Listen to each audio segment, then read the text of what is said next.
A day in Malaysia. मलेसियामा मेरो एक दिन देखाउँछु। यो आजको दिनको कुरा भयो। आजको दिन मैले के गरेँ त भन्दाखेरि म एक्लै थिएँ, किनकि मेरो हस्बेन्डको चाहिँ एउटा मिटिङ थियो, उहाँ देशमा गइसक्नु भएको थियो। मेरो चाहिँ अर्को ठाउँमा मिटिङ थियो, तर मेरो मिटिङ हुने टाइमिङ र उहाँको ठ्याक्क उहाँको मिटिङ सकिने टाइम लगभग उस्तै भएर हामी एकै ठाउँमा भेट्ने, मिटिङवाला प्लेसमै भेट्ने भनेर हाम्रो अर्को मिटिङको लागि त्यहीँ वेट गऱ्यौँ। म होटलबाट निस्केँ, उहाँ पनि ठ्याक्क आइपुग्नु भयो। अनि हाम्रो मिटिङ सकायौँ। मिटिङ सकाएर फेरि ग्र्याब गऱ्यौँ। ग्र्याब गरेपछि हाम्रो अरू साथीहरूको एउटा टिम थियो, उहाँलाई भेट्ने कुरा भयो अनि हामी उहाँलाई भेट्नलाई गयौँ।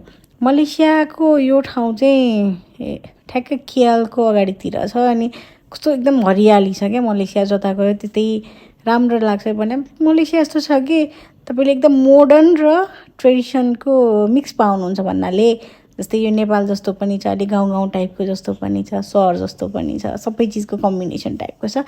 अनि त्यहाँ त्यो मिटिङ सकेर हामी गेन्टिङ आइल्यान्ड गयौँ। गेन्टिङ आइल्यान्डमा मैले अरू चिज चाहिँ तपाईँलाई देखाइनँ जस्तो लाग्यो।